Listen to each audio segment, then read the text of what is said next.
என்ன நீ பெரியவங்கங்கிற மரியாதை கொஞ்சம் கூட இல்லாம சரிக்கு சரி பேசிட்டு இருக்க? இதெல்லாம் தப்பு.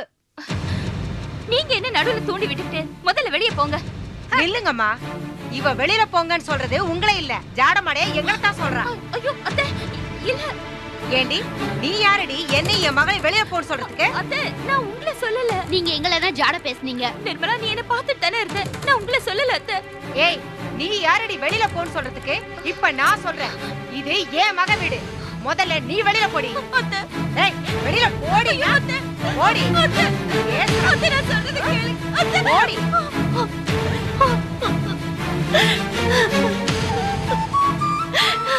என்னக்கா சண்டையா? நீங்க வாங்க, நீங்க வாங்க, உட்காருங்க. என்னக்கா நடந்துச்சு? எல்லாம் என் தலை எழுத்து. வாய்க்கு வந்தபடியெல்லாம் பேசுறாங்க என் மாமியார். போதா குறைக்கு இந்த வீட்டுக்கார கிழவி வேற நடுவுல தோண்டி விடுறாங்க. அந்த சனியனா அதை எதுக்கு வீட்டுக்குள்ள விட்டீங்க? அது சரியான தியாமங்காச்சே. நாசமா போற.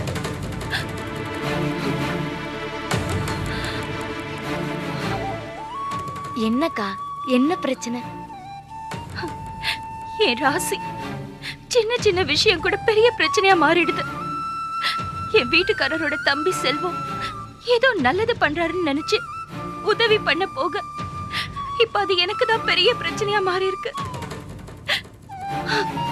என்னக்கா பண்ண போறீங்க? அவர்தான் வரணும்.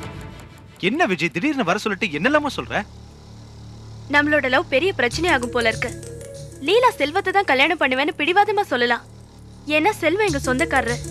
ஆனா எங்க அப்பா எங்க மேல வச்சிருக்கிற நம்பிக்கைக்கு துரோகம் பண்ணக்கூடாதுன்னு அவன் தன்னோட காதலையே இழுக்க துணிஞ்சிட்டா.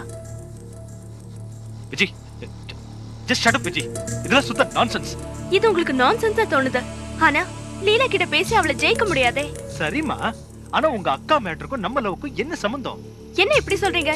இப்படி ஒரு சூழ்நிலையில நான் நம்மளோட காதலை பத்தி வீட்ல சொல்ல முடியுமா? சொல்லுங்க. ஆனா ஏன் மேட்டர்ல என் வீட்ல என் கல்யாணத்துக்கு அவசரப்படுறாங்க விஜய். ஆஃப் கோர்ஸ் நான் சொன்னா என் விருப்பத்துக்கு மாற அவங்க எதுவும் சொல்ல மாட்டாங்க. இங்க பாரு, நான் வேணா எங்க அப்பா அம்மா வந்து உங்க அப்பாட்ட பேச சொல்லட்டுமா? எப்போ? உடனே தான். அதான் அவசரப்படுத்துறாங்கன்னு சொல்றேன்ல. ஐயோ, அதெல்லாம் எதுவும் வேண்டாம். இப்படி எல்லாத்துக்குமே வேண்டாம் வேண்டாம்னு சொன்னா எப்படி விஜய்? எங்க வீட்ல எல்லாத்துக்கும் ஒரு லிமிட் இருக்கு. நேத்து கூட பாரு, எங்க அத்தை 4-5 பொண்ணுங்க போட்டோ காமிச்சாங்க. என்னன்னு கேட்டா அப்பா அமிச்சாரா. நாளுக்கு நாள் என்ன கல்யாணம் பண்ணிக்க சொல்லி பிரஷர் கூடிக்கிட்டே இருக்குமா. ஏங்க, அந்த போட்டோ எல்லாம் பாத்தீங்களா? அது எப்படிமா? நான் அதை தொட கூட இல்ல. நிஜமாவே என்னால நிறைய சங்கடத்தை அனுபவிக்கிறீங்கல்ல? ஆமா விஜய், இனிமையான சங்கடங்கள். நீங்க வேணா உங்க அப்பா அம்மா பார்த்து வைக்கிற அப்பா அம்மா பார்த்து வைக்கிற பொண்ண கல்யாணம் பண்ணிக்கோங்க. வாயை மூடு. உனக்கு என்ன பைத்தியம் எது புடிச்சு போச்சா?